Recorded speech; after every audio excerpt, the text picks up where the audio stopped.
জীবনকে আমরা কতজন কতভাবেই না বিশ্লেষণ করে থাকি, কখনো কখনো জীবনের নানা পরিচয় উপস্থাপন করি। সেই উপস্থাপনায় কেউ কেউ নিজেকে ফেমাস মনে করি, কিন্তু দর্শক আমরা বিশ্বাস করতে চাই আপনারা প্রত্যেকেই ফেমাস, প্রত্যেকেই নিজ নিজ কাজে অসাধারণ এবং ফেমাস। বিশ্বাসটা শুধু নিজেকে করতে হবে, আর আমরা আপনার সেই বিশ্বাসের জন্য বারংবার আপনাকে প্রশ্ন করে মনে করিয়ে দিতে চাই, আর ইউ ফেমাস? দর্শক, স্বাগত জানাচ্ছি আর ইউ ফেমাস সিজন 3-তে। আপনাদের সাথে আছি আমি আহমেদ রেজা।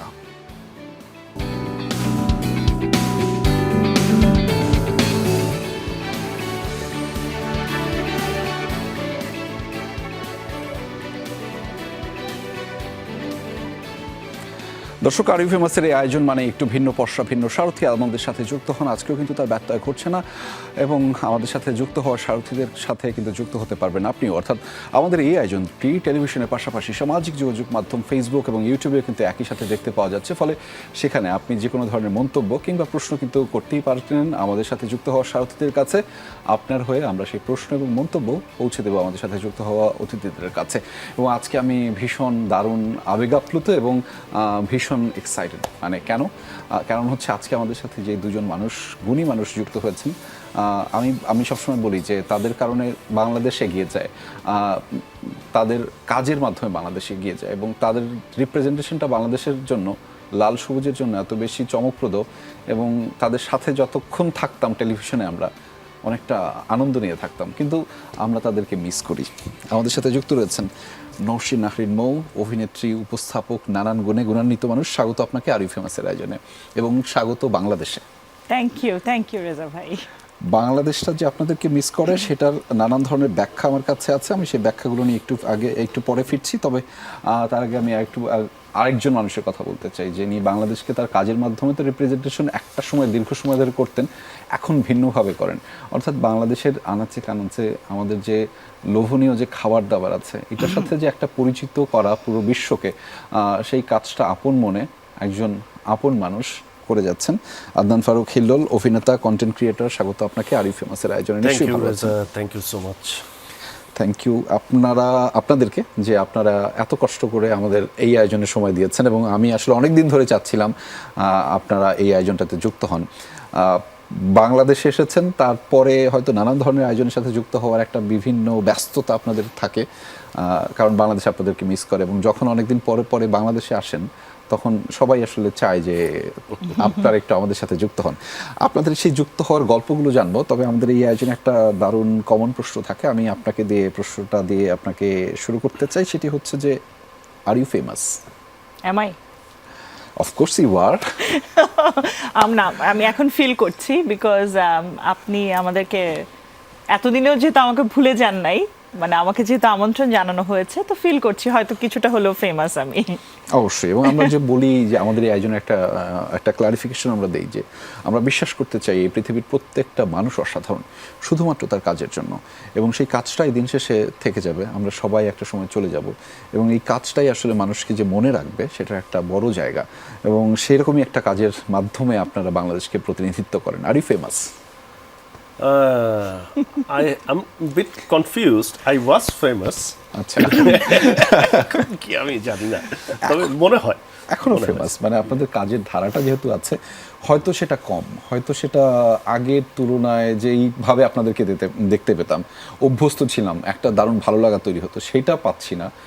সেই আক্ষেপটা আপনি হলেও কিছুটা হলেও মিটিয়েছেন যে না, আমি কোনো না কোনোভাবে চাইলে হিল্লোল ভাইকে দেখতে পারি, কিন্তু মৌ আপুকে তো আমি আর দেখতে পারি না। এইটা নিয়েও আমাদের একটা আক্ষেপ আছে। ফলে এই আক্ষেপটা কি আপনাদের মধ্যে কাজ করে যে আপনাদের কাছে, আমাদের মতো সাধারণ জনগণের এবং সাধারণ দর্শকের কাছে আপনারা আগের মতো করে পৌঁছান না?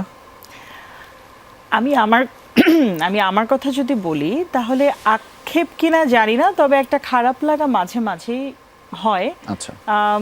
সেটা খুব যে হয় তা না, হয়, আবার তখন আমি নিজের মনকে মানিয়ে নেই, কিংবা আমি নিজেই নিজেকে উত্তর দেই যে এই লাইফটা তো আসলে চোজেন বাই মাই সেলফ। আমি তো নিজেই ঠিক করেছি যে আমি আসলে আমার পাথওয়েটা কিভাবে দেখতে চাই। আর আমার মনে হয় কাজ অনেক করছিলাম, একটা সময় গিয়ে নিজেকেও কিছুটা সময় দেওয়া প্রয়োজন, পরিবারকেও সময় দেওয়া প্রয়োজন, পরিবার এগিয়ে নিয়ে যাওয়া প্রয়োজন।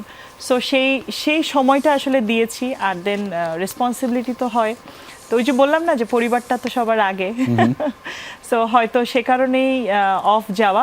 বাট হ্যাঁ, দর্শকদের সাথে কানেক্টেড থাকার চেষ্টা করি থ্রু মাই সোশ্যাল মিডিয়া, যেটা ওনার মতো হয়তো খুব বেশি পারি না। চেষ্টা করি, কিন্তু চেষ্টা করতে গিয়ে মাঝপথে হারিয়ে যাই। বাট তার মানে এই না যে আমি চাই না, চাই, ডেফিনেটলি চাই। এই যে যেমন এখন আপনার সাথে কথা বলছি, এখন মনে হচ্ছে যে করা উচিত, আবার হারিয়ে যাব। করা উচিত। হেলুল ভাই, একই প্রশ্ন, মানে আপনাকে কি আপনি খুঁজে বেড়ান কোথাও না কোথাও? না, আমি দর্শকের সামনে যাওয়ার যে বিষয়টা, সেই জায়গাটাকে যে খুব বেশি মিস করি তা না। আচ্ছা। কারণ আমরা যখন টেলিভিশনে নাটক করতাম, তখন দেখা যেত যে একটা সিরিয়ালের সপ্তাহে 2টা এপিসোড রিলিজ হতো। তো সেই হিসেবে আমারও যে কন্টেন্টটা আমি এখন করি, আমার নিজস্ব কন্টেন্ট, সেটাও সপ্তাহে 2টা এপিসোড রিলিজ হয়।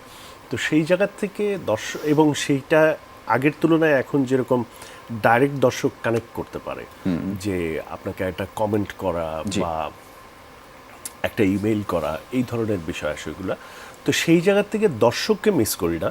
বাট মাঝে মাঝে মিস করি একটা জিনিস, সেটা হচ্ছে যে আমাদের যে ফিকশনের যে শুটিং এনভায়রনমেন্টটা থাকতো, যে আমাদের ক্যামেরা, লাইটের এতজন ক্রু, গাড়ির ড্রাইভার, প্রোডাকশন বয়, কোআর্টিস্ট, মেকআপ আর্টিস্ট, ডিরেক্টর, এই জিনিসটাকে মাঝে মাঝে মিস করি। হঠাৎ শখ হয় যে একটু করি, পরে আবার ভয় পাই যে আসলে ওই শুটিংটা এত হার্ডওয়ার্কিং একটা বিষয়। এটা আসলে টেলিভিশনের সামনে থেকে যারা দেখেন বা কন্টেন্টের সামনের থেকে যারা দেখেন, ওনারা আসলে ফিল করে না, দুম করে একটা কমেন্ট করে দেয়, কিছুই হয় নাই। কিন্তু এটার পিছনে যে কত মানুষের কত শ্রম, এই জিনিসটা কেউ আসলে বুঝতে চান না। তো ওই কারণে আমি এখন আবার ভয় পাই ওই জায়গাটা, যে ওই যে শুটিং এনভায়রনমেন্ট, অনেক হাই পাওয়ারের লাইট, গরম, এগুলাতে আদৌ আর পারবো কিনা, মানে শরীর পারমিট করবে কিনা, সেটা হচ্ছে একটা নতুন চ্যালেঞ্জ। আমার মনে হয় না যে সেই চ্যালেঞ্জটা যদি আপনি নিতে চান, শরীর, মস্তিষ্ক, মন সবই মনে হয় পারমিট করে ফেলবে। এবং আপনাদের কাছে একটা ধরনের আকুল আবেদন টাইপের একটা ব্যাপার যে আপনারা আবার একটু কাজে ফিরেন, আমাদের জন্য হলো, আমাদের সাধারণ দর্শকদের হ্যাঁ, জন্য। ইনশাল্লাহ। আমার খুব ইচ্ছা আছে যে অভিনয়টা আমার ব্রেড অ্যান্ড বাটার কখনোই হবে না, বাট শখের বশবর্তী হয়তো সামনের বছর থেকে আমি চেষ্টা করব বছরে অ্যাটলিস্ট একটা প্রিমিয়াম কন্টেন্টে কাজ করা। আমি আসলে ওনার মতো এত সুন্দর করে কমিটমেন্ট করতে পারবো না, আমি জানি না। বিকজ মানে আমার দর্শক যারা আমাকে ফলো করে তারা তো জানে, আপনারাও জানেন যে আমার ছোট বাচ্চাটা অনেক ছোট। সো ওর আসলে স্কুল শুরু হচ্ছে, তো ওকে প্রপার টাইম দেওয়া, ওকে প্রপারলি নার্চার করাটাই আসলে আমার এখন মূল লক্ষ্য। বাট হ্যাঁ, আমি আমেরিকাতেও সেই জিনিসটা কিন্তু মাঝে মাঝে করি, মাঝে মাঝে সুযোগ পেলে মঞ্চে, যেটা আমার সবচেয়ে ভালোবাসার জায়গা, সেখানে কাজ করার চেষ্টা করি। সেটা হয়তো টুকটাক করার চেষ্টা করব, কিংবা আমি আসলে জানি না অভিনয়ে ফিরবো কিনা, জানি না আদৌ ওটা করতে পারবো কিনা, সেটাও জানি না। বাট হ্যাঁ, উপস্থাপনায় ইচ্ছা আছে। কিন্তু একটা বিষয় তো সত্য, এখন যেভাবে জগৎটা এগিয়ে গিয়েছে, কাজের এত ডাইভার্সিফিকেশনের স্পেস তৈরি হয়েছে, সেটা আপনি এখন যেখানেই থাকেন সেখান থেকেই কিন্তু আপনি একটা আউটপুট দিতে পারেন।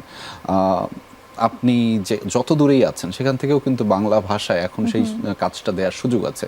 ফলে এখানে না হোক, আপনি যে জায়গাটায় যাচ্ছেন সেই জায়গাটার সম্বন্ধেই আমি বলি, এইটা উনি আসলে ওনার প্রচুর অলসতা। ও আচ্ছা।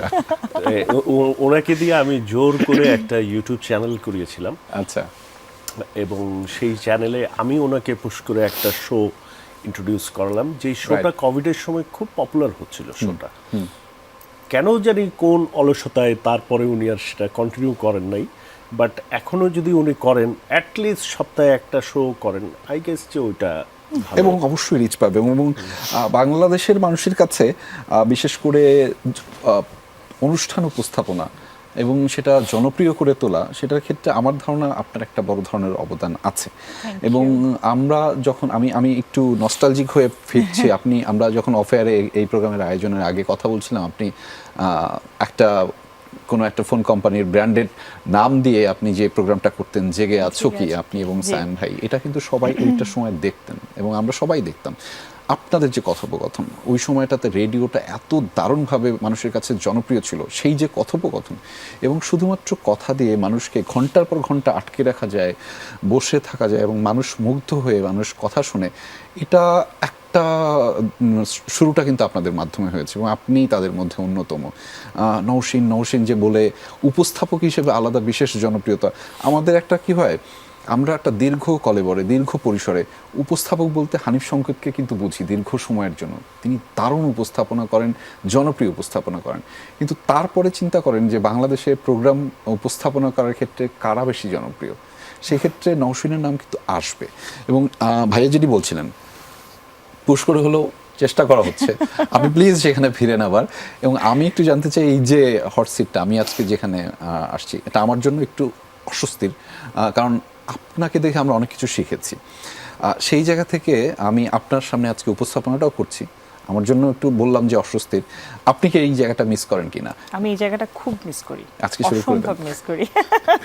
আজকে এই প্রোগ্রামের ওপেনিংটা করলে কিভাবে করতেন? আরিফ ফেমাসের একটা ওপেনিং করে। এক্স্যাক্টলি, এটা করা যেত এখন মনে হচ্ছে রেজা ভাই, কিন্তু আমি মিস করি, ডেফিনেটলি মিস করি। আমি আসলে বললাম না যে মাঝে যখন আমি দেশে আসার প্ল্যান করি তখন সবসময় চিন্তা করি যে আমি যখন দেশে যাব, দেশে যাওয়ার আগে হয়তো আমি ইনফর্ম করব যে আমি আসছি, হয়তো আমি কোনো কাজ করার চেষ্টা করব কিংবা করব, যারাই আমাকে আসলে কথা মানে বলেছে যে আসার আগে একটু জানাবার জন্য। কিন্তু দেন সামহাও কিভাবে যেন হয় না, আমার সময় কম থাকে কিংবা প্রায়োরিটি অন্যদিকে থাকে। বাট হ্যাঁ, আমি জায়গাটা অসম্ভব মিস করি। কিন্তু ওই যে ও যে জিনিসটা আমার জন্য রেডি করে দিয়েছিল এবং যে কনসেপ্টটা আমাকে দিয়েছিল যে তুমি এভাবে শো করো, ওটা আমি এনজয় করছিলাম না তা না, কিন্তু ওই যে বললো না অলসতা, কোথায় গিয়ে যেন আমি হারিয়ে যাই আসলে। আজকে আমাদের এই আরিফ ফেমাসের আয়োজনের পর থেকে অলসতা কেটে ফেলতে হবে এবং আপনি আবার গিয়েই আবার শুরু করবেন আমাদের জন্য হলো। এবং এখন তো কানেক্ট করা খুব সহজ, সবাই ভার্চুয়ালি সেটা কানেক্ট হতে পারে। আমি যদি তিনটা অপশনের কথা বলি যে আপনি আসলে কোনটাকে বেশি মিস করেন, সেটি হচ্ছে যে উপস্থাপনা, মানে উপস্থাপক নওশীনকে মিস করেন বেশি, নাকি অভিনেত্রী নওশীনকে মিস করেন বেশি, নাকি ওই সময়কার নওশীনকে বেশি মিস করেন? কোন সময়কার? আপনি যখন দারুণভাবে জনপ্রিয়, আপনি এখনো জনপ্রিয় বাই দ্য ওয়ে, ওই সময়ে যে একটা আলাদা ক্রেজ ছিল, আচ্ছা নওশীন এরকম এখন নাই তো না? আমি এখনো আছে, হয়তো এখনো আছে। না আমি আসলে উপস্থাপক নওশীনকে ডেফিনেটলি মিস করি। আচ্ছা, অভিনেত্রী নওশীন হিসেবে আমি নিজেকে সবসময় বলি যে আমি very average kind of actor, so আমি ওটা নিয়ে আমার আসলে সেরকম কোনো ইয়ে নাই। হয়তো স্পন্টেনিয়াস ছিলাম বলে, উপস্থাপক ভালো ছিলাম বলেই হয়তো অভিনয়টা ন্যাচারাল ছিল, বাট উপস্থাপনার জায়গাটা আমি আসলে মিস করি। উপস্থাপনাটা মিস করেন। ভাই আপনার কাছে আমার জানতে চাওয়া, এগুলো সবই হচ্ছে আমাদের রিসার্চ টিমের প্রশ্ন, অনেক দারুণ প্রশ্ন আমি দেখতে পাচ্ছি। আপনাকে প্রথম যে প্রশ্নটা লিখে দেওয়া হয়েছে আমার জন্য, সেটি হচ্ছে নাটকে নায়ক হওয়া সহজ নাকি নওশীনের নায়ক হওয়া সহজ? দুটোই সহজ, কারণ আমি আমার এন্টায়ার ক্যারিয়ারে আমি খুবই ফাঁকিবাজ টাইপের অ্যাক্টর ছিলাম। আচ্ছা, ঠিক আছে, এবং এইটা আমার কলিগরা জানতো খুব ভালো মতো যে আমার প্রি প্রোডাকশন খুব কম থাকতো, বাট কেন যেন আমার একটা বেসিক ইনস্টিংক্ট ছিল যে আমি যখন ক্যামেরার সামনে দাঁড়ায় একটা ডায়লগ ডেলিভারি দিতাম, ওটা যদি 5টা ওয়ার্ড থাকতো একটা লাইনে, 5টা ওয়ার্ডেরই আমি মিনিং বের করতে পারতাম আলাদা আলাদা। এটা কিভাবে হয়তো এটা আমি নিজেও জানতাম না, এটা আমার একটা হয়তো বর্ন কোয়ালিটি, বাট এইটা নিয়ে আমার অনেক কলিগ কিন্তু অনেক জেলাস ছিল আমার প্রতি। সো ওই জায়গাটাতে বলবো যে ওইটা আমার জন্য খুব একটা কঠিন কাজ ছিল না। আমি যে সাংঘাতিক ক্যারেক্টার প্লে করছি সেরকমও না, আমি খুবই রেগুলার টাইপের ক্যারেক্টারই প্লে করেছি আমার জীবনে। আর নওশীনের হাজব্যান্ড হওয়া না, এনি মেয়ে মানুষের হাজব্যান্ড হওয়াই ওইটা একটা সাংঘাতিক টেকনিক্যাল বিষয়। এটা আমার জন্য যা, আপনার জন্য যা তা, এবং দর্শকের জন্য তা সেম। আচ্ছা, সেম, যারা অভিজ্ঞতার মধ্যে দিয়ে গিয়েছে। মানে আমি আর দর্শকের ভিতর তেমন কোনো পার্থক্য আসলে না দর্শকে বলি না, আমি বলছি দর্শকের ওয়াইফের মধ্যে। আচ্ছা, না অ্যাজ ইউজুয়াল ওয়াইফ আর কি, র্যাঙ্কিং করে দিল আর কি। আপনি এটা ডিফেন্স করতে পারেন, কিন্তু সুযোগ আছে। আর একটা প্রশ্ন বলা হয় যে, আচ্ছা আপনি তো মানে খাবারটা খুব পছন্দ করেন ভীষণ। আচ্ছা, যদি বলা হয় যে রান্নাঘরে আপনাকে যেতে বলা হলো এবং সেখানে নওশীন আপুর জন্য একটা চমক কিছু একটা তৈরি করতাম, বিশেষ করে খাবারের কোনো একটা বিষয়, এমন কি চমক আপনি তৈরি করতে পারবেন রান্না করে যেটি নসরিন আপুর জন্য আলাদা? আমি যা রান্না করব তাই ওর জন্য চমক, কারণ আসলে কি আমাদের তাই? বাসাতে আমিই রান্না করি, ও করে না, ঠিক আছে? ও শুধু ওর কাজ হচ্ছে ক্লিনিং, সো আমি হচ্ছে রান্নাবাড়া করব, সমস্ত কিছু ছড়ায় রাখবো, এরপরে ওর কাজ হচ্ছে এগুলো সমস্ত গোছানো। রান্নার So, আগের আমি- বিষয়টা, রান্নার পরের বিষয়টা আমি হ্যান্ডেল করি, রান্নাটা হচ্ছে আচ্ছা, So, আমি যা রান্না করব সেটাই ওর জন্য চমক। ঠিক আছে, আমরা একদিন দর্শকদেরকে নিয়ে হাজির হতে চাই আপনার সেই চমকটা দেখার জন্য। তবে এই যে একটু আগে একটা শব্দ বললেন, আমি সবকিছু ছড়ায় ছিটায় রাখি, এরকম হয় না যে অনেক অভ্যাস থাকে ছেলেদের, সেই রকম কি একটা অভ্যাস যেটা সহ্য হয় না কিন্তু এখনো বলতে চান? এটার স্পেসিফিক ওয়ার্ড কি আমি জানি না, বাট ওর একটা খুব মানে অসহ্য রকমের আমার জন্য মানে ইনটলারেবল একটা অ্যাটিটিউড আছে, একটা স্বভাব আছে, সেটা হচ্ছে যে ও যেই জিনিসটা চাবে করতে সেটাই সে করবে। হ্যাঁ, বাট সেটা হয়তো আদার পার্সনের পছন্দ না হতে পারে, কিংবা আদার পার্সনের প্রবলেম হতে পারে। আমাদের কিছু হয় না যে আপনার এই জিনিসটা আমার পছন্দ না, কিংবা আমার হয়তো স্পেসিফিক্যালি এই জিনিসটাই পছন্দ না, এইভাবে কথা বলা, এটা করা, এইভাবে খাওয়া আমার পছন্দ না, কিন্তু ও বলতেছে না এটা তো আমার পছন্দ, এটা তো আমি করবো এরকম করে। তুমি ডিল করো, you have to deal it, মানে you have to sacrifice, you have to accept, বিষয়টা হচ্ছে তাই।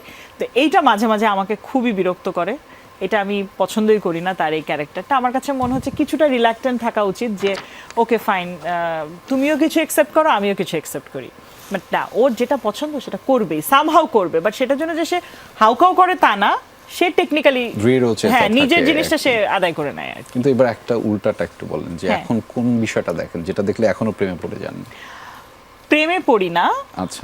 প্রেম না, আমাদের ভিতরে আসলে প্রেম বিষয়টা তো অনেক আগে থাকে, কিন্তু আচ্ছা। তারপরে তো থাকে এটা কি মায়া, চলমান থাকে? ও আচ্ছা, মায়া। তারপরে তো মায়া থাকে, কারণ মায়া যতদিন থাকবে ততদিন সম্পর্ক জীবিত থাকে আর কি, আমি মনে করি। আর প্রেম তো আসে যায়, তাই না? সম্পর্কের কঠিন আলাপে চলে আসছে। প্রেম তো আসে যায়। এই জন্য একটু আটসাট হয়ে বসেছে। দর্শক আপনারাও একটু আটসাট হয়ে বসেন, কারণ হচ্ছে একটু বিরতি নিচ্ছি, ছোট্ট একটা বিরতি, ফিরবো একটু পরেই, কোথাও যাবেন না, আমাদের সাথেই থাকুন। দর্শক স্বাগত জানাচ্ছি আরও একবার, আপনারা দেখছেন আর ইউ ফেমাসের আয়োজন। দুজন গুণী মানুষ, গুণী সারথী আমাদের সাথে যুক্ত রয়েছেন, যাদের সাথে সম্পর্কের আলাপ হচ্ছিল। বেশ আটসাট বেঁধে আমাদের দর্শকরা নিশ্চয়ই অপেক্ষা করছিল, কিন্তু আমি আটসাট বাঁধার আগে অন্য একটা প্রসঙ্গে যেতে চাই, সেটি হচ্ছে যে বাংলাদেশে কি মিস করেন আপনারা? বাংলাদেশে কি মিস করি? বাংলাদেশকে মিস করি, মানে বাংলাদেশকে মিস করি ইন আ সেন্স, আসলে এই যে আমার বন্ধু বান্ধব, আমার আত্মীয় স্বজন, আমার কলিগসরা, সেই চেনা যায় জিনিসগুলো, ওগুলো তো ডেফিনেটলি মিস করি আর কি। থাকলে যে জিনিসগুলো করতাম, এখানে যাওয়া, ওখানে যাওয়া, এখানে কেনাকাটা করা, কিংবা এই বন্ধুদের সাথে মিট করা, এই কলিগদের সাথে শুটিং করা, গ্রিন রুম, সব কিছুই তো মিস করা হয়। খাবারটা ছাড়া আপনি আর কি মিস করেন? ওটাই তো বলতে না, এই জন্য আপনার সব জন্য এটা বাদ দিয়ে। না, খাবার তো খাবার মিস ছাড়া করি। আমি মিস করি যেটা, জি, সেটা হচ্ছে হেল্পিং হ্যান্ড। আচ্ছা, হেল্পিং হ্যান্ড সেটা বাসার হতে পারে, ড্রাইভার হতে পারে, এই যে সাপোর্ট সিস্টেম, এইটা আমি ভীষণ রকম মিস করি। আচ্ছা। কারণ ওইখানকার জীবনে যেটা হয় যে রান্নাও নিজে করো, কাজটাও করো, ঘরও ঝাড়া মোছো করো, কাপড়ও ধোও, তারপরে গাড়িটাও চালাও, আবার হচ্ছে ময়লাটাও রাস্তায় নিয়ে ফেলে দিয়ে আসো। সো অনেক জিনিস, অ্যাক্টিভিটি। সো সেই অ্যাক্টিভিটিগুলোর পরে আমি জানি না, এটা হয়তো ওইখানে যারা ব্রট আপ বা অনেক আর্লি এইজে যায় তারা হয়তো জিনিসটা অ্যাকোমোডেট করে ফেলতে পারে, বাট আমি পার্সোনালি যেটা ফিল করছি যে আমার নিজের জন্য কোনো সময় থাকে না, যে আমি একটা সিনেমা দেখব বা হাফ অ্যান আওয়ার, 1 ঘন্টা আমি একটা বই পড়বো, এই সময়টা আমি পাই না, যেটা আমি ওইখানে খুব বেশি মিস করি। কিন্তু তারপরও তুমি কিন্তু এগুলা করো।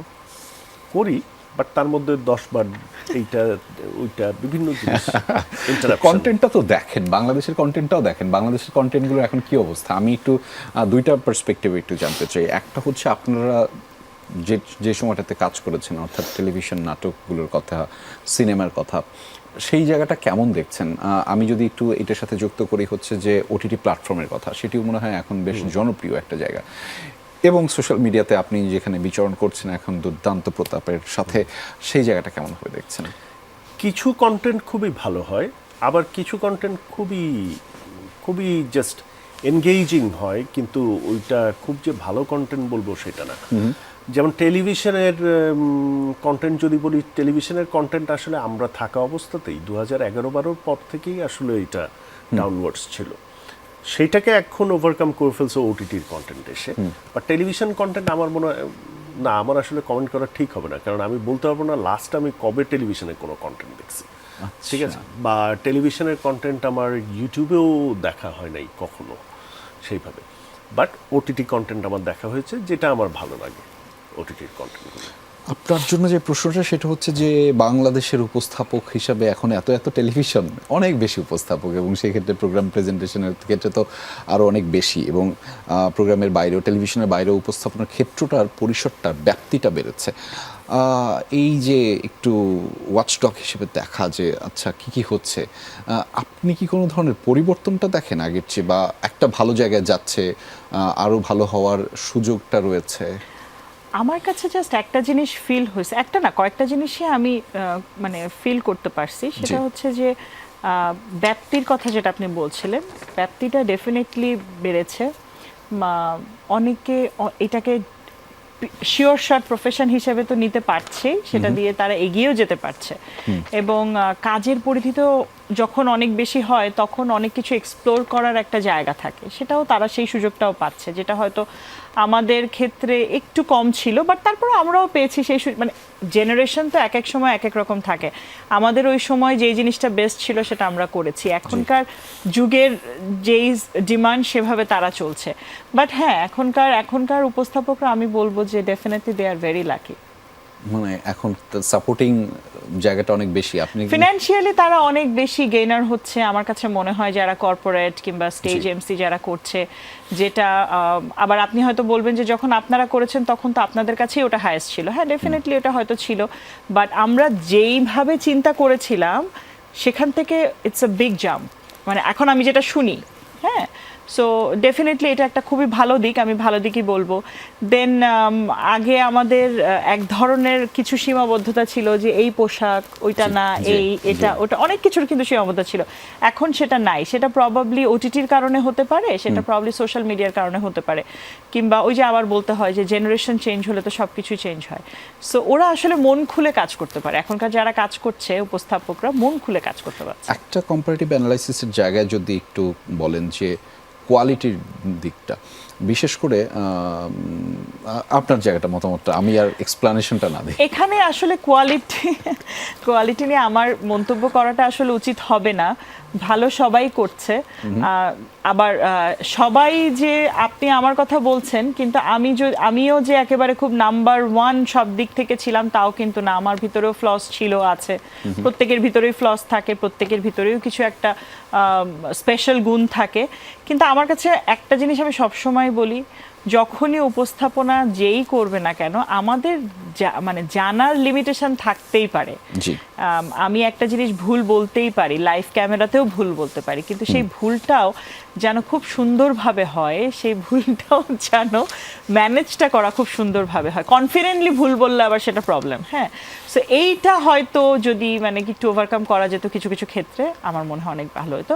বাট ওভারঅল আমি যদি বলি, মানে ভালো লাগে, যারাই কাজ করছে সবার কাজই ভালো লাগে। আমি একটু আবার সম্পর্কে ফিরতে চাই, ডিরেক্টরের পয়েন্ট অফ ভিউ থেকে। আপনি তো যেহেতু কন্টেন্ট বানান, সেক্ষেত্রে সব কিছু তো নিজেকেই করতে হয়, পুরো জিনিসটা তো আপনি চিন্তা করেন, আপনার চিন্তাটাই হচ্ছে দিন শেষে কন্টেন্টে আসে। একটা ডিরেকশন যদি বলা হয় যে একটা কন্টেন্ট তৈরি করবেন এবং সেখানে আপনাকে কাস্ট করতে হবে মৌগতকে, সেই ক্ষেত্রে আপনি আসলে কি করবেন, মানে কি চরিত্রে তাকে দিবেন? অনেক কথা বলে এরকম একটা চরিত্র। ভাগ্য বলে ভরে নাই ঝগড়া, এটা ক্যারেক্টারে যে অনেক কথা বলে আলটিমেটলি সে ঝগড়াও করে। আচ্ছা, একটা প্রশ্ন জায়গা হচ্ছে যে আপনাদের জার্নিটা, আপনাদের এই কেমিস্ট্রিটা কিংবা মিথস্ক্রিয়াটা, সেটা নিয়ে যদি একটা কন্টেন্ট তৈরি হয়, একটা নাটক, একটা সিনেমা, কি নাম হবে তার? কি হবে আমি জানি না, বলেন। Stressless life. আমার স্ট্রেসলেস লাইফ হতে পারে, এটার বাংলা যেটা হবে সেটা হতে পারে। হ্যাঁ স্ট্রেস মানে আমাদের, আমি যদি বলি, আমি ছোট করে যদি এক্সপ্লেন করি আমাদের সম্পর্কের মূল মন্ত্রটা, তাহলেই বুঝতে পারবেন। আমরা আসলে লাইফে একসাথে থাকতে চাই, সেটা যেভাবেই হোক না কেন। সেটার জন্য যদি আমাদেরকে কোনো কিছু ইগনোর করতে হয়, যে স্ট্রেস ফ্রি, কোনো এক্সট্রা স্ট্রেস নেই না, আমাদের জীবনের চাহিদা খুবই কম, খুবই অল্পতে আমরা খুশি এবং শান্তিতে বাঁচতে চাই। আমাদের বিষয়টা হচ্ছে তো পরিবার নিয়ে শান্তিতে বাঁচো। শান্তিতে বাঁচার জন্য কি বেশি করেন, ঝগড়া নাকি ট্রল? না, আমার মনে হয় আমরা একজনকে স্পেস দেই। মাঝে মাঝে আমি একটু বেশি হয়ে যাই, কিন্তু আমরা স্পেস দেই, এটা খুব ইম্পর্টেন্ট। যেমন সে কিন্তু প্রায়ই বাংলাদেশে আসে, তাই না? 2 মাস 3 মাস পর পরই কিন্তু বাংলাদেশে এসে আরো 2-3 মাস থেকে যাচ্ছে। তো এইটা আমি একসেপ্ট করে যাচ্ছি না। সো এটা এক ধরনের স্পেস দেওয়া। আবার আমার ক্ষেত্রে অনেক ধরনের স্পেস সে দেয়। সো এইটা আমার মনে হয় একটা সম্পর্কের ক্ষেত্রে অনেক বড় একটা বিষয়, যে কোনো স্পেসটা দেওয়াটা যেমন জরুরি, সেক্ষেত্রে সম্মানটাও আসলে খুব জরুরি। হ্যাঁ, আপনি যখন একসাথে পথ চলবেন, আপনি যখন একসাথে থাকতে চাইবেন, আমি শুরুতে একটা কথা বললাম না যে আমরা একসাথে থাকতে চাই। আমি যদি আপনার সাথে থাকতে চাই, তো আপনাকে, আপনার যত খারাপ কিছুই হোক না কেন, আপনাকে সম্মানটা আমি দিবই কিন্তু।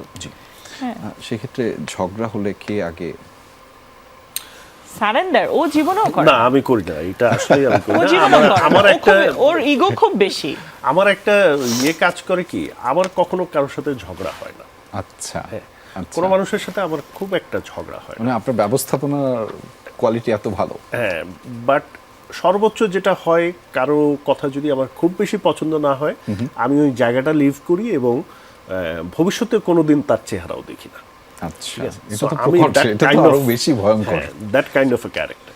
তো সেই কারণে আমার সাথে ঝগড়া হয় না, বাট যখন ওর সাথে আমার কোনো কারণে হিচিং হয়, তখন দেখা যায় যে মোস্ট অফ দ্য কেসেসে 80 বা 90% কেসেসে ও হয়তো খামাখাই জিনিসটা নিয়ে রিয়াকশন করছে। তো এই কারণে দেখা যায় যে আমিও কোয়াইট থাকি। তুমি ইদানিং কোয়াইট থাকো না। আচ্ছা, এই জায়গাটা মানে দুজনের চরিত্রটা যদি একটু অদল বদল করে দেওয়া হয় যায়, যে আপনি হিলোল ভাই হয়ে গেলেন, আপনি নওশিন আপু হয়ে গেলেন। আমি বলি রেজা ভাই, please. ও কোয়াইট ইদানিং থাকে না, আগে খুব কোয়াইট থাকতো। সেটা আমার ঝগড়া করার অন্যতম একটা কারণ ছিল, যে একটা এত কথা বলছি, সেখানে তো উত্তরটা তো আমি এক্সপেক্ট করতেই পারি। আর ইদানিং যেটা হয়, সে আনসার দেয়, বাট সেটাও তার মতো করে, খুব হাউকাউ না করে, খুবই মানে আমার মতো বেশি বেশি না বলে, খুবই অল্প কথাতে সে আনসার ঠিকই দেয়, যেটা আমাকে আরো রাগায় দেয়। হ্যাঁ, সেটাই তো তুমি চাচ্ছিলা। আগে তো এটা নিয়েই তোমার আফসোস ছিল। তো যেটা আমাকে আরো রাগায় দেয়। But at the end of everything যেটা হয়, ওই যে আমি চিৎকার দিয়ে যাই, দেন আমাকেই আসলে থেমে যেতে হয়, অ্যান্ড আমাকেই সবকিছু নর্মাল করতে হয়। কারণ ও কোনোদিনও নিজের থেকে, আর কি, সরি বলা তো দূরে থাকুক, নিজের থেকে সে সারেন্ডার করেও না, এবং সে ভুল স্বীকার করে না। সব কথা কানে নেই না। তার আরেকটা খারাপ জিনিস আছে, ভালো জিনিসও বলতে পারেন হয়তো আপনি ছেলে হিসেবে, যে সে কিন্তু জানে এই জিনিসটা তার করা উচিত হয়নি, বাট হোয়াট হ্যাভ ডান, এটা খুবই খারাপ হয়েছে, বাট ও এটা একসেপ্টই করবে না, কিংবা আবার এটাও বলবেও না যে না ভালো হয়েছে, তাও বলবে না, ওইটা নিয়ে আর কোনো কথাই বলবে না সে। আমাকে একটা দর্শক পয়েন্ট অফ ভিউ থেকে আমি প্রশ্নটা করি, আপনারা একেবারে চলে আসবেন কবে বাংলাদেশে? বলেন, চলে আসবে কবে? হিলোল ভাই। আমি হয়তো একেবারে বাংলাদেশে হয়তো আসবো না, বাট বাংলাদেশের আশপাশে কোথাও আমি সামনের বছরই চলে আসব। বাংলাদেশে না আসার পিছনে কারণটা হচ্ছে যে ঢাকায় স্পেশালি মুভ করা যায় না। এই যে আজকে আমরা যে মুভমেন্টটা করেছি, আজকে সারাদিনই মুভমেন্ট আমাদের, তো সেই মুভমেন্টটা করতে গিয়ে রাস্তায় অনেক সময় খেয়ে ফেলে। তো এইটার কারণে আমি বাংলাদেশের ধারে কাছেই কোথাও থাকবো, মাসে একবার বাংলাদেশে আসবো, হয়তো এসে 4-5 দিন 7 দিন থাকবো, কিন্তু একেবারে বাংলাদেশে বা বাংলাদেশের আশপাশে এইরকম কিছু একটা হবে আর কি। মিলে থ্যাঙ্কস ফর ইওর কোয়েশ্চেন, আমিও শুনলাম প্ল্যানটা। না, এটা she knows from না, আমি 2020 জানতাম বাংলাদেশে আসবা, ওই বাংলাদেশের ধারে কাছে আবার কে কোথায় যাওয়া এটা জানতাম না। এই যে আমি মাঝে মধ্যে বলি যে মাঝে মধ্যে মনে হয় যে এই যে টুংটাং যানজট, এটাকেও না মাঝে মধ্যে মিস করি। আপনারা কি এরকম আমার মতো করে মিস করেন, যে অনেকটা সময় পরে যে না এই সবকিছু স্মুথ ভাবে চললে মনে হয় না যে না এটা তো বাংলাদেশের ফ্লেভার পাওয়া যাচ্ছে? না একটা এটা জিনিস পাওয়া যায় নিউ ইয়র্কে একটা জায়গায় গেলে পাওয়া যায় এটা বেল পার্ক ওয়ে বলে একটা রাস্তা আছে আচ্ছা। নিউ ইয়র্ক আমরা যেদিকে থাকি লং আইল্যান্ড থেকে আপনি নিউ জার্সি যেতে চাইলে ওই রাস্তাটা দিয়ে যেতে হয়। তো ওই রাস্তাটার নামই আমি দিয়ে দিছি যাত্রাবাড়ি, আচ্ছা, কারণ খুব বেশি ডিস্টেন্স না, অল্প ডিস্টেন্স, কিন্তু আপনি দিনের যে সময়টাতেই যান ওটাতে একদম ঠাসা জ্যাম থাকে। সো ওই জ্যাম যখন আমরা মিস করি তখন আমরা ওইখানে চলে গেলে আমরা বাংলাদেশের ফিল পাই। না বিষয়টা জ্যাম যে ওখানে নাই তা না, জ্যাম আগের মতো আর এত ইজি না আমেরিকাতেও, মানে নিউ ইয়র্কে এখন ওখানেও অনেক ট্রাফিক হয়, সব কিছু হয়, বাট এইখানে হয়েছে কি সিস্টেমের অভাব তো এখনো আছে আমাদের। হয়তো ইনশাল্লাহ আমাদের সিস্টেমটা ঠিক হয়ে যাবে, রাস্তাঘাট সব কিছু তখন হয়তো ঠিক হবে। আর মানে মনে হয় কিন্তু এই যে আসছি এতদিন পরে, এতদিন না, আমি 2 বছর পরে আসলাম, 2 বছর আগেই তো আসলাম একবার। তো আমার ভয়ানক অ্যালার্জির সমস্যা আছে, আমি হাঁচি দিই, আমার ডাস্ট অ্যালার্জি। সেটা কিন্তু এমন না যে আমি অনেকদিন পরে আসছি বলে হচ্ছে, তা কিন্তু না, আমার আগে থেকেই এটা ছিল, বাংলাদেশে থাকতেই এটা ছিল। ওখানকার এয়ার কোয়ালিটিতে জিনিসটা হয় না, এখানে আসলে আবার জিনিসটা শুরু হয়। দেন আমি আস্তে আস্তে মেডিসিন খেয়ে একটু নর্মাল হই। তো এটা বিরক্ত লাগে, আবার ভালোও লাগে, খারাপ লাগে না। আমাদের ঢাকা শহরের প্রবলেম কি এত মানুষ, একে তো হচ্ছে প্রচুর মানুষ, তারপরে হচ্ছে 80% মানুষই আমরা আইন মানি না, কোনো নিয়ম মানি না। তো এত মানুষের মধ্যে একটু নিয়ম মেনে চললেও কিন্তু কিছুটা স্বস্তি পাওয়া যায়। তো মানুষও বেশি, নিয়মও মানি না, সবকিছু মিলে একটা অস্থির। কেমন জানি আমি একটা এই প্রশ্নটা একটু করতে চাই দুজনকেই। আমি জানি না এটা আপনাদের জন্য যথোপযুক্ত প্রশ্নটা হবে কিনা। সোশ্যাল মিডিয়াতে এখন প্রায় গেলেই দেখা যায় সব সেলিব্রিটিরা ইউএসএ চলে যাচ্ছে, নিউ ইয়র্কে চলে যাচ্ছে, সবাই চলে যায়। আসলে কেন চলে যায়? এটা একটা দুইটা কারণ হতে পারে। একটা হচ্ছে তাদের মানে স্বস্তির জায়গা হতে পারে এটা, অথবা আপনারা যারা সেলিব্রিটি তারা আসলে ওইখানে একটা ইন্ডাস্ট্রি করতে চান, আমাদেরকে ওইখান থেকে সার্ভ দিবেন মানে বেটার কোয়ালিটির জন্য। এরকম কি মানে কেন, কি কারণে? আপনাদের সাথে তো বাকিদের কথা হয় মানে এটা 2-4 বছর, এইটা যে প্ল্যান করে বিষয়টা তা না, 2-4 বছর পরে যে ওইটা হবেও না তাও গ্যারান্টেড না, হতেই পারে। হ্যাঁ, চলে যায় কেন সেটার কারণটা যদি আমি বলি, তাইলে ধরেন একটা সিকিউরড লাইফ তো সবাই চায়।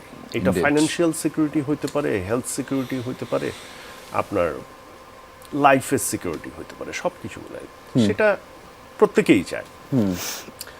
সো এখন আর্টিস্টদের মধ্যে ওই অপরচুনিটিটা যেহেতু আছে, সো সবাই ওই অপরচুনিটিটা অ্যাভেল করার চেষ্টা করে। দ্যাটস ইট আমার কাছে মনে হয়। মানে আপনার সাথেও তো অনেকের কথা হয়, কি বলেন তারা, মানে সবাই কেন চলে যাচ্ছে? সবাই কেন চলে যাচ্ছে না, মানে ওই যে যেটা বললেন, আমি কেন গিয়েছিলাম, আমার তো ক্যারিয়ার এখানে খুব ভালোই চলছিল, আমরা কাজ করছিলাম, দুজনেই কাজ করছিলাম, তাই না? আমি কেন 2018-তে ডিসিশন নিয়েছি যাব বলে? আমার চিন্তাটা টোটালি ভিন্ন ছিল। আমি চেয়েছিলাম যে আমার মানে বড় সন্তান যে ওকে একটা প্রপার টাইম দিব ওই সময়, বিকজ ওই মিডল স্কুলে ছিল, মিডল স্কুল, হাই স্কুল, এরপর ইউনিভার্সিটি গেলে তো একেবারেই মানে ফ্যামিলি থেকে ডিটাচড হয়ে যাবে, ও বড় হয়ে যাবে, ওকে টাইম দিব, সেটা একটা ইয়ে ছিল। আবার ওই যে সিকিউরিটির কথা যেটা ও বললো এটা ছিল, বাট তখন থেকে কিন্তু তার প্ল্যান ছিল যে সে কিন্তু টানা থাকবে না, সে আসা যাওয়ার ভিতরে থাকবে।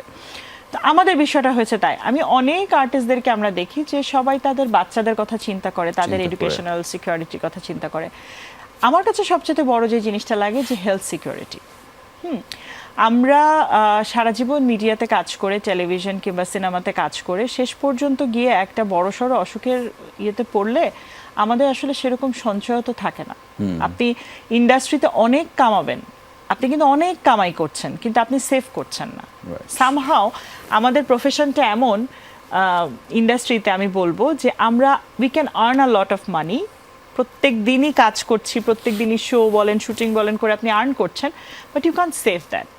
হ্যাঁ, সামহাও সেভিংস হয় না। তো ultimately at the end of everything যখন আপনাকে ওই সিকিউরিটিটা দরকার হয়, চিকিৎসা ক্ষেত্রে বলে না, যে কোনো ফ্যামিলির ক্ষেত্রে, সেটা আসলে আপনি দিতে পারেন না। ওই জন্যই আমরা আসলে চিন্তা করি যে একটা সিকিউরড লাইফ। কেউ কিন্তু কোনো আর্টিস্টকে আপনি দেখবেন না যে ভেরি আর্লি এজে চিন্তা করতেছে আমি এখনই আমেরিকা চলে যাবো সব কিছু ছেড়ে দিয়ে, আমি এখনই লন্ডন চলে যাব কিংবা অস্ট্রেলিয়া চলে যাব, সেটা কিন্তু ভাবে না। সবাই গিয়ে একটা সময় পরে গিয়ে যখন একটু ম্যাচিওরড হয় চিন্তা করে যে আমাদের তো ভবিষ্যৎ আছে, তখন চিন্তা করে।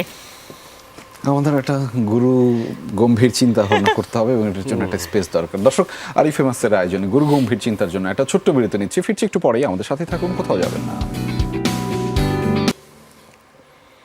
দর্শক, আরও একবার স্বাগত জানাচ্ছি আপনাদের সবাইকে আমাদের বিশেষ আয়োজন আরিফে মাসের এই আয়োজনে।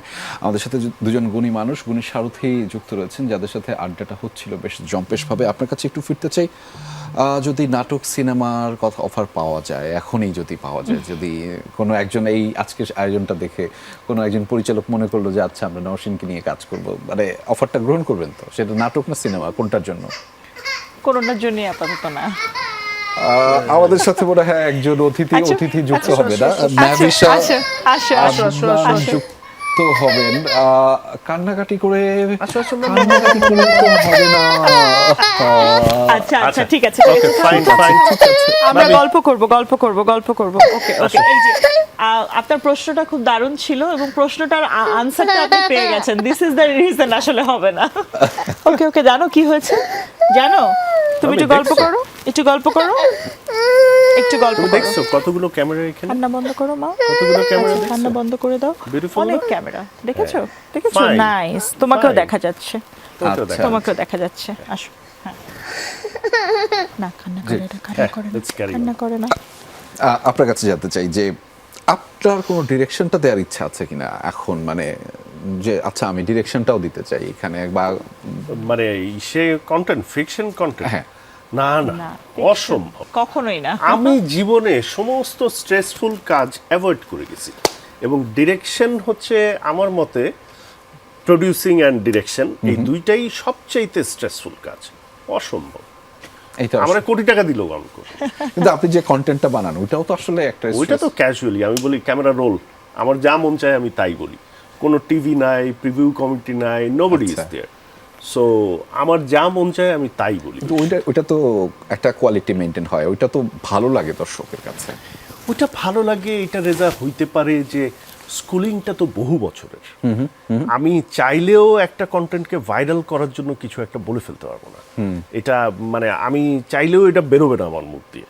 সো এইটা বেসিক্যালি আপনি বলতে পারেন যে বিকজ অফ স্কুলিং। কারণ আমি থিয়েটারে হচ্ছে 1995 থেকে, তো এটা যদি আপনি এখন কাউন্ট করেন কত বছর, ইটস অলমোস্ট 30 ইয়ার্স।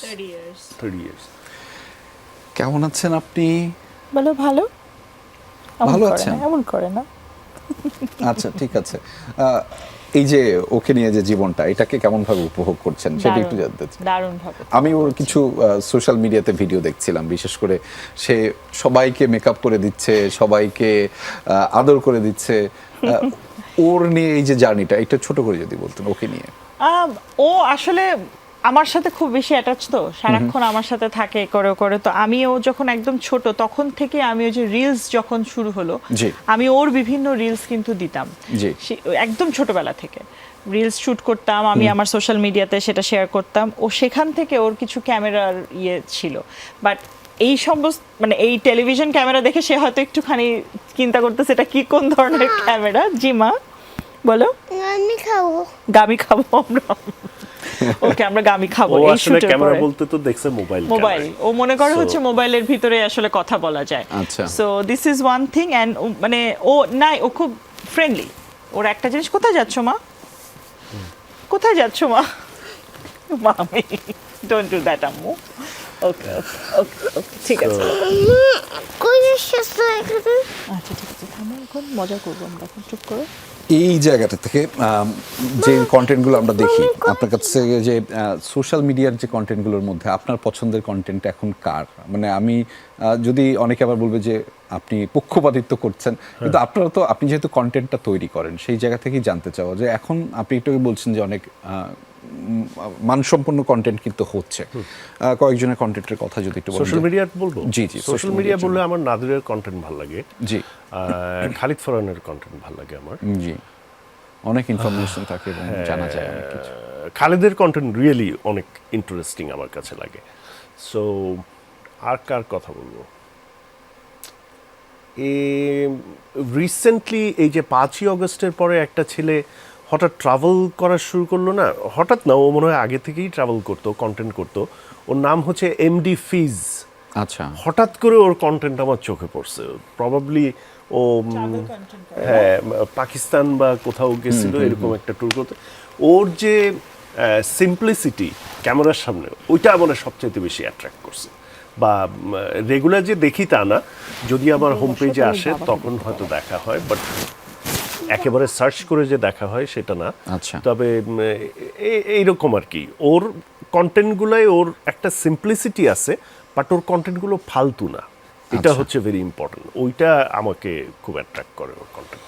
আপনার কাছে থেকে একটা সার্টিফিকেট দরকার। এখনকার সময় যারা কাজ করেন, বিশেষ করে অভিনয়ে, আপনার কার কন্টেন্ট বা কার কাজ ভালো লাগে, এই সার্টিফিকেটটা হয়তো যারা শুনছেন তারাও একটু ইন্সপায়ার্ড হবে এবং যে না আচ্ছা এখনকার যারা কাজ করে জি, ওরকম জি। ভাবে কিন্তু মানে কাজ হিলু দেখা হয় ভাইয়া না। যত দেখে যেভাবে দেখে আমার দেখা হয় না। আমার বেসিক্যালি দেখা কিভাবে হয় আমি বলি, আমার ওই যে ফেসবুকে ক্লিপ আসে সেখান থেকে হয়তো আমি ইউটিউবে গিয়ে সেটা সার্চ করে দেখার চেষ্টা করি যদি আমার ইন্টারেস্ট হয়, বিকজ আমি ওকে নিয়ে অনেক অকুপাইড থাকি। দেন আমার নিজের কাজ, নিজের ব্যবসা, এই সমস্ত কিছু দেখি।